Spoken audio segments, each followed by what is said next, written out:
Just hours ago, President Trump called me to tell me he is, quote, pissed off with Russia's President Putin and threatened to impose secondary tariffs on Russia's oil. Quote, if Russia and I are unable to make a deal on stopping the bloodshed in Ukraine, and if I think it was Russia's fault, which it might not be, but if I think it was Russia's fault, I am going to put secondary tariffs on all oil coming out of Russia. Mr. Trump said 25% tariffs on Russian oil could happen any moment and told me he plans to speak with President Putin this week. The president told me, quote, I was very angry, pissed off when Putin started getting into Zelensky's credibility and started talking about new leadership in Ukraine. This is my video update on this Sunday, midday, March the 30th. Coming to you from Limassol, Cyprus. Let's talk about some news. And let's start things off with Greenland. Let's talk about Greenland again. Because Trump, he gave an interview to NBC News. And President Trump said that the United States 100% will get Greenland. He said 100%. And he said that everything is on the table in order to get Greenland, to take Greenland. That is what Trump said in an interview with NBC. Everything is on the table according to the U.S. president. The president on Saturday also said he has absolutely had real conversations about annexing Greenland, which is currently a semi-autonomous Danish territory. We'll get Greenland, yeah, 100%, Trump said. He added that there's a good possibility that we could do it without military force, but that I don't take anything off the table. So the U.S. might annex Greenland, and they might even do it without military force.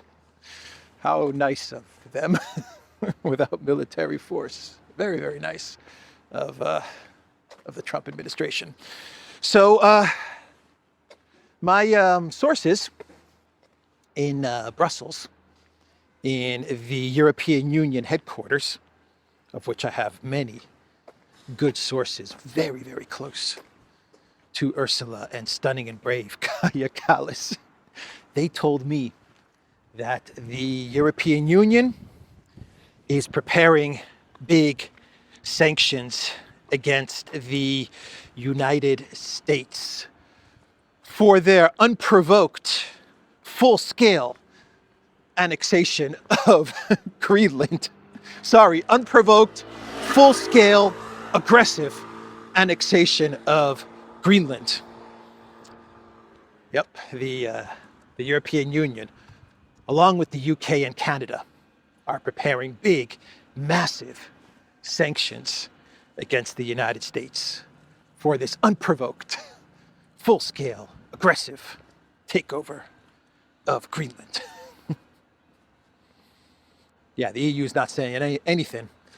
They are quiet, not saying a word. Denmark's upset, but the EU, they're not saying so much about these statements from Trump. Go figure. They're very focused on Project Ukraine. So I'm just joking about what I said, by the way. I'm just kidding. I don't have any sources which are telling me that the European Union is going to place sanctions on the United States. They would never do such a thing, would they? Never. Vassals are going to be vassals. Vassals are going to be treated like vassals. That's the lesson to take away from all of this. So that's a tall building. Not as tall as the buildings you got in New York or Miami, but still tall for Cyprus.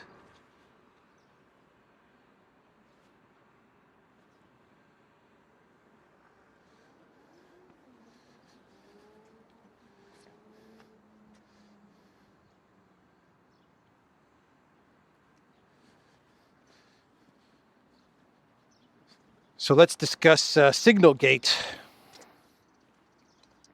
An update on Signalgate from Politico, which claims, according to their sources, not Politico, they've got legit sources in the White House, as legit as my sources in EU headquarters anyway.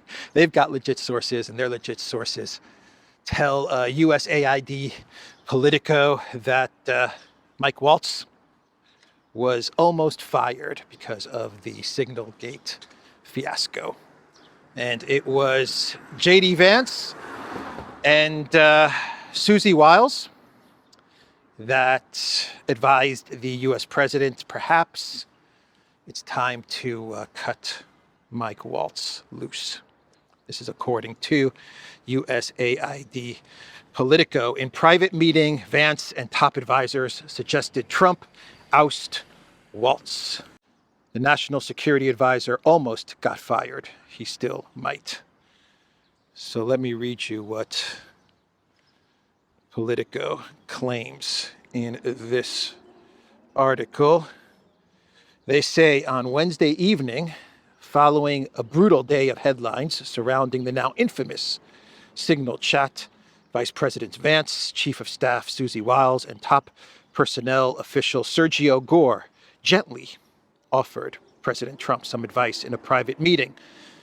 National Security Advisor Waltz's accidental inclusion of a journalist in the chat was creating a major embarrassment for the White House. Perhaps it was time to consider showing him the door, they suggested, according to two people familiar with the conversations who were granted anonymity to discuss them. The president agreed that Waltz had messed up, according to the people, but Trump ultimately decided not to fire him for one reason. For now, like hell, he'd give the liberal media and pearl-clutching Democrats a win. They don't want to give the press a scalp, said one of the people, a White House ally close with the team. Okay, so according to two people familiar with the conversations who were granted anonymity to discuss them, according to USAID-funded Politico, Vance and Wiles told Trump, perhaps it's time to let Waltz go. They gently told Trump, perhaps it's time to let Waltz go. And Trump said, no, not going to do it because I don't want to give the Democrats a win. So that's the article from Politico. Probably a smart move, if this is true.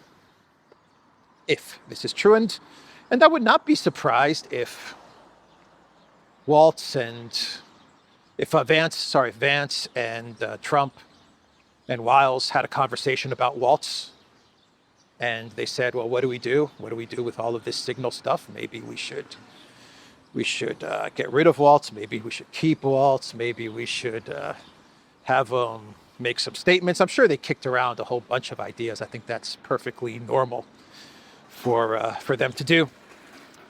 But a good idea, I think, a good call to not remove Waltz, at least not right away, because that would have fueled the flames of this scandal even more, and there's no reason to keep this scandal going for any longer than it need be, because it's not that huge of a scandal, and the news cycle eventually is going to overtake it, which it has already done.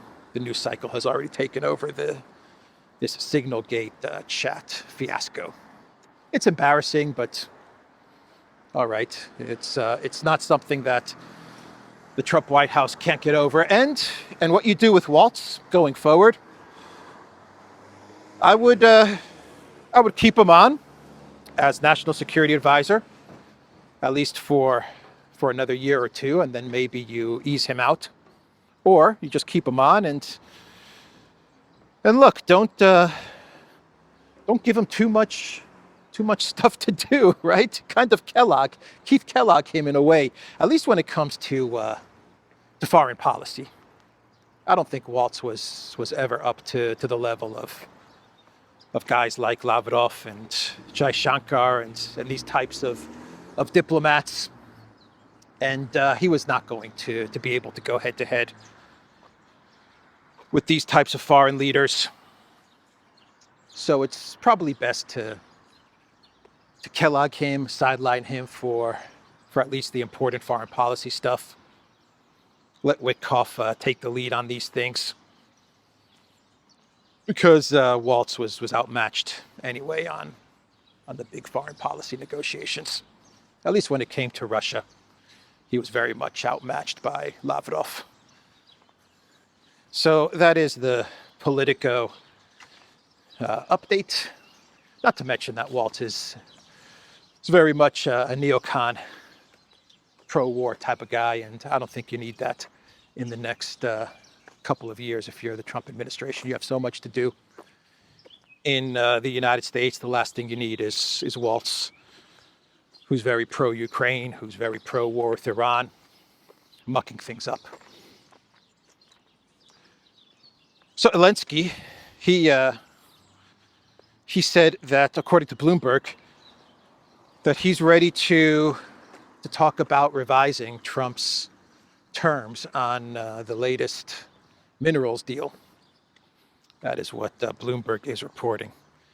According to the media outlet, Elensky wants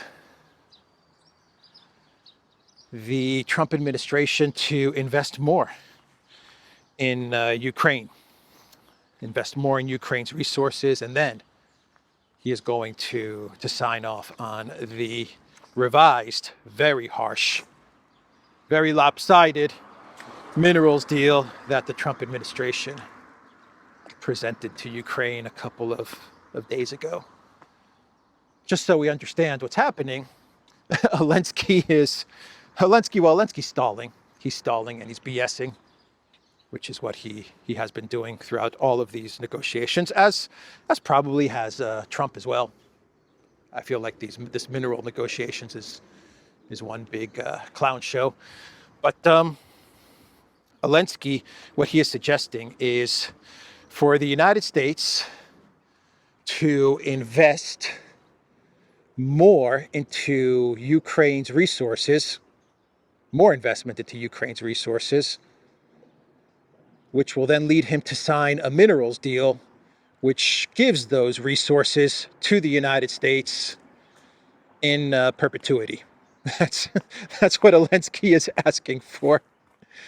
If you're the Trump administration, and if this is indeed the case, that if you invest more in Ukraine's resources, then Zelensky will sign over those resources to you forever. Well, then you say, yeah, right? It's a no-brainer. Sure. Okay, we'll invest more in Ukraine's oil and gas. No, sign the document. Either way, the oil and gas is coming to us forever. So why not? Elensky is a master negotiator.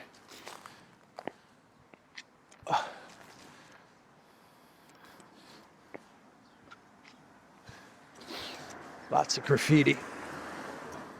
Let's go that way towards the beach. What am I doing walking this way? Showing everybody the graffiti.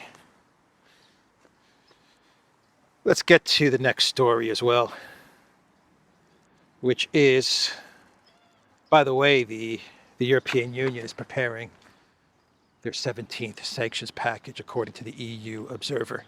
EU preparing new Russia sanctions, snubs Putin's plea on banks. That's right. Putin was begging Europe, please lift those sanctions on the banks, please.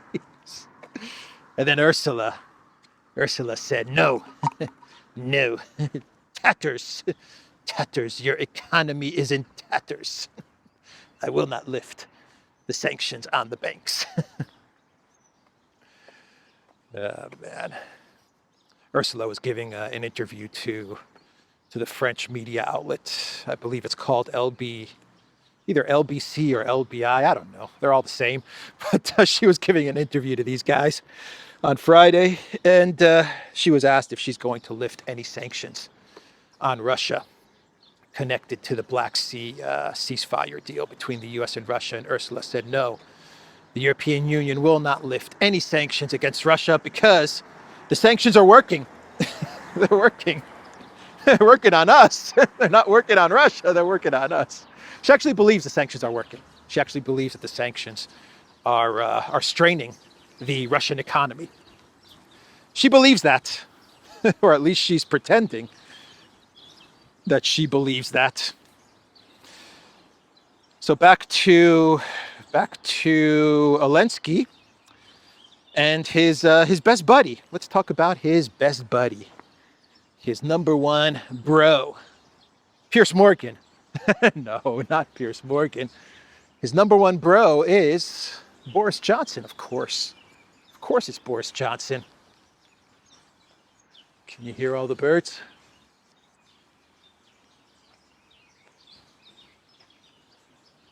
Yeah, Boris Johnson, he wrote an article in the Daily Mail with the title, "Americans know freeloading when they see it, and ours can't go on forever." Basically, in this article, Boris Johnson says that the British and the Europeans are a bunch of freeloaders. That's what he says in this article. We are a bunch of freaking freeloaders, and the US is right to be upset with us. That is what Boris Johnson wrote in this article for the Daily Mail. He says the American worker takes far less holiday than his or her European counterparts. In the US, the average private sector worker gets between 10 and 15 days of paid leave per year. We Europeans take twice as much, about 30 days. Workers in Britain have all sorts of luxuries and protections of a kind that are simply unknown to American capitalism.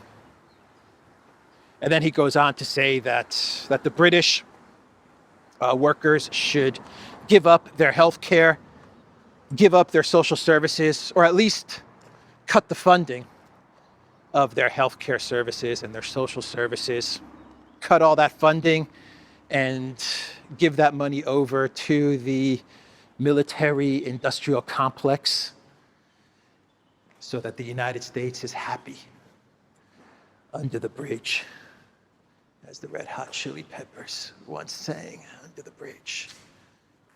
But not in Los Angeles, under the bridge in Limassol. And when I emerge from the bridge, I am taken to Jimmy's Killer Prawns.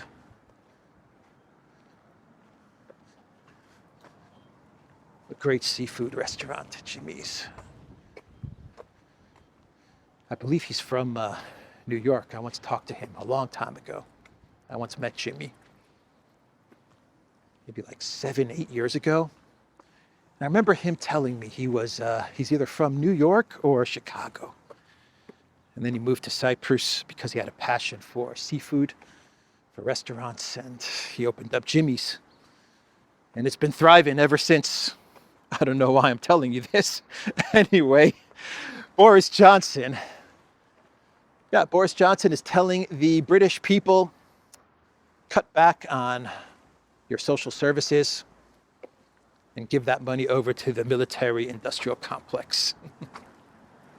Because, according to Boris Johnson in this article, we need America to be the hegemonic power of the Western world.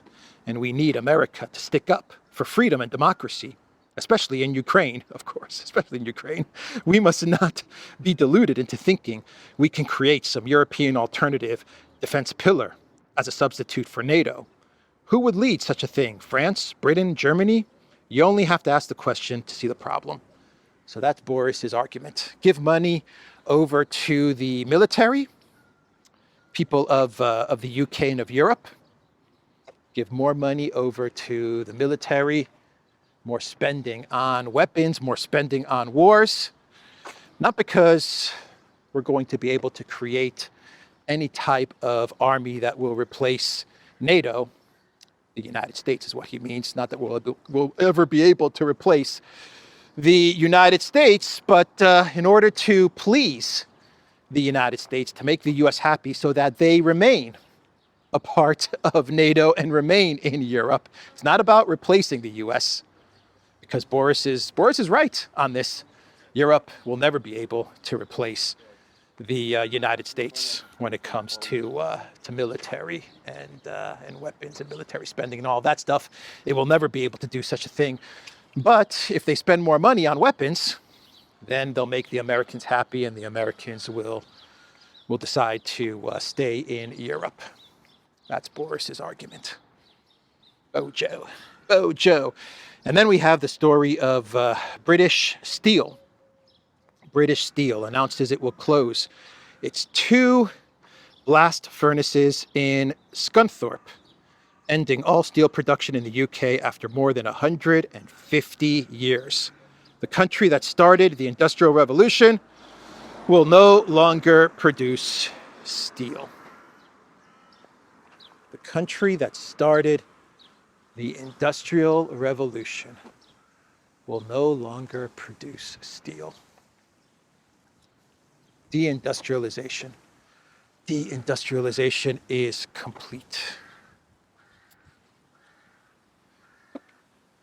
No more steel for the UK. Next up, Germany. Now it's Germany's turn to deindustrialize. What are you guys doing? What kind of stuff are you guys up to?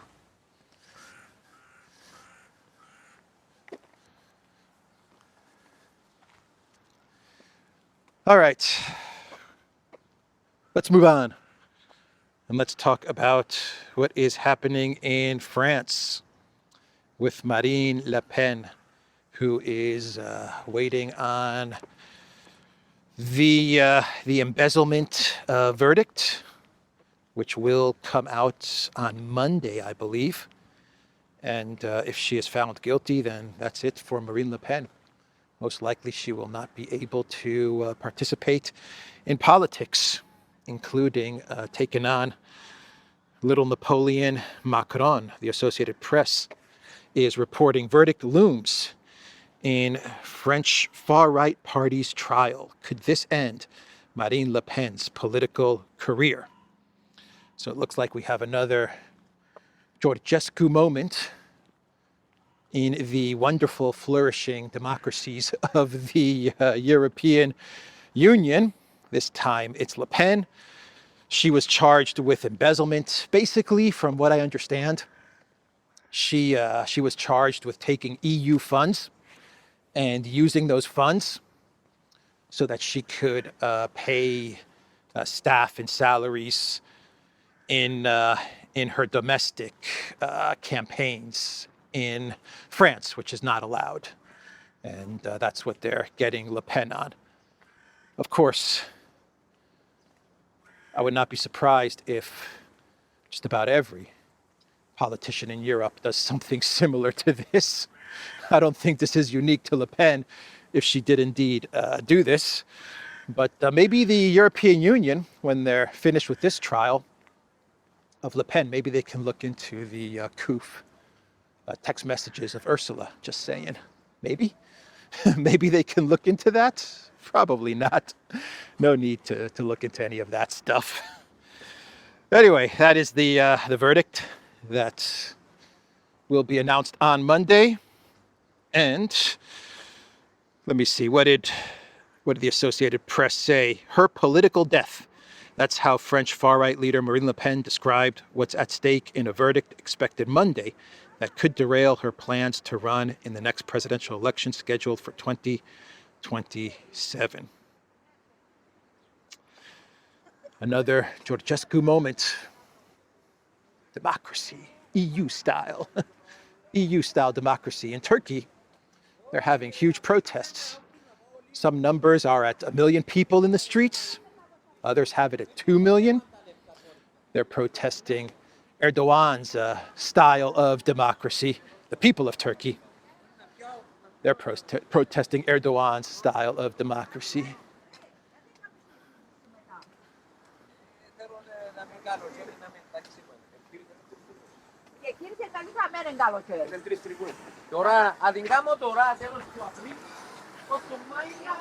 Hey, buddies. Life in Limassol doesn't get any better, does it?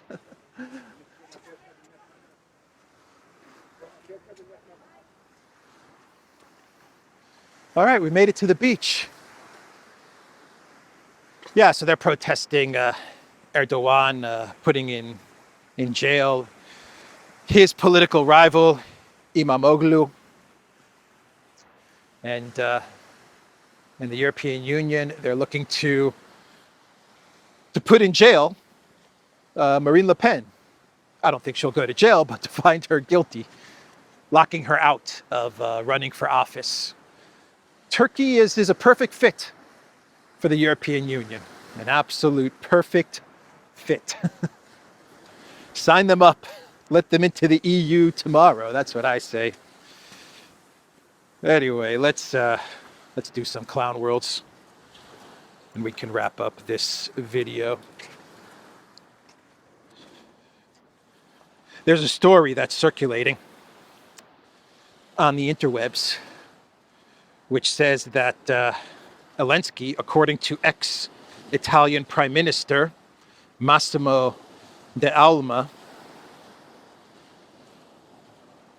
that Elensky, he asked Massimo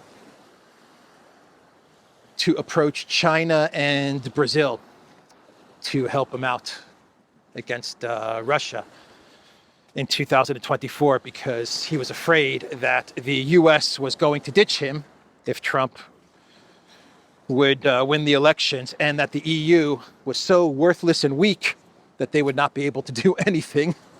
And so he talked to the ex-Italian Prime Minister to help him approach Brazil and China to see if they would help him in his fight against Russia. And the reports are that when D'Alema met with Lula basically threw him out of his office. Let me see if I've got some quotes here for everybody. This was reported by an Italian publication, I believe. I want to say La Repubblica, but I'm not quite sure. I happened to speak with Zelensky on the sidelines of an initiative on the Balkans, and he told me clearly that his country was at risk of disaster because the Americans will withdraw sooner or later and the Europeans are not reliable. He asked me to go to Brazil and Beijing to find out if Lula and Xi Jinping could do something, D'Alema claimed. I went there. He went to Lula. I went there, but Lula almost showed me the door, telling me that Ukraine was a problem for the Americans, and that according to him, I should be interested in Palestine instead, D'Alema said. In China, D'Alema reportedly met with one of the Communist Party's top foreign policy officials and discussed the idea of an international peacekeeping force for Ukraine. At the end of the meeting, the Chinese official is said to have remarked, "You know, you are the first European who came to talk to us about this. The others are just asking us not to support Russia." I don't know if I believe this reporting from La Repubblica. Sounds a little fishy to me. Sounds like a story meant to put pressure on BRICS, on Brazil, and on China. That's what it feels like. This is reporting that is meant to put some pressure on China and Brazil with regards to Project Ukraine. But I could be wrong. Maybe this is accurate. Who knows? Who knows anymore? Clown World. Clown World time. So there was a report yesterday. I believe this was started by the UK Star. There was a report that one of the cars, one of the limos in Putin's motorcade blew up, and that this was some sort of an assassination attempt. I think this is fake news, actually. 99.999% positive this is fake news. I don't think any car associated with Putin is is going to just be left out on the street. And from what I understand, this fire of this limousine in Moscow was due to engine troubles and was not connected in any which way to Putin or the Kremlin. But anyway, this story was circulating around the interwebs, and the narrative was that a couple of days after Elensky said that Putin is going to die, we had an assassination attempt against the president of Russia. Putin does not roll like that. He doesn't drive around Moscow and park his car or one of the cars associated with his team. Doesn't just park on the streets of Red Square or central Moscow. That just doesn't happen. Anyway, that's the one story, and kind of a clown world. This takes us back to Greenland, actually. This final clown world. And it's Trump playing golf with the president of Finland, Alexander Stubb. Stubbity Stubb. Trump played golf with him. I believe they won the tournament that they took part in. And the president of Finland announced that they will be building icebreakers for the United States for when the Trump administration takes over Greenland.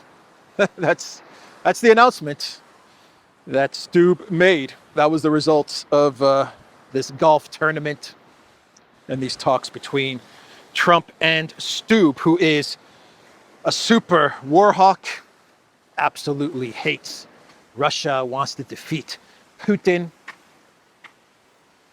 Of course, he talked to Trump about Project Ukraine, no doubt about it. So expect over the next week for Trump to say some ridiculous stuff about Russia and Ukraine, stuff like that. Because usually when people whisper into Trump's ear, he'll end up repeating a lot of that stuff over the next couple of days. So I imagine that Stubb told him some stuff about Putin and Russia, and how Ukraine's going to win, and how he should not abandon Ukraine, and Zelensky's the best. So I wouldn't be surprised if over the next week, Trump says some ridiculous stuff about Russia and Project Ukraine. Just ignore it. He's just repeating nonsense that Stubb probably told him. Anyway, here is what he posted on Truth Social. Just played a round of golf with Alexander Stubb, president of Finland. He is a very good player, and we won the men's member guest golf tournament at Trump International Golf Club in Palm Beach County with the legendary Gary Player, Senator Lindsey Graham, and former congressman and highly successful television host Trey Gowdy. President Stubb and I look forward to strengthening the partnership between the United States and Finland, and that includes the purchase and development of a large number of badly needed icebreakers for the U.S., delivering peace and international security for our countries and the world. President Stubb told me in the most powerful of words that the United States is strong and back. Again, I agree. That's the video, everybody. theduran.locals.com. We are on Rumble, ODYSEE, BitChute, Telegram, Rockfin, and X. What a strange, beautiful tree. Let me know in the comments down below. What is this? What am I looking at? We have a sale on the Duran shop, 15% off. Use the code SPRING15. Pick up some Duran merch. I will see everybody tomorrow.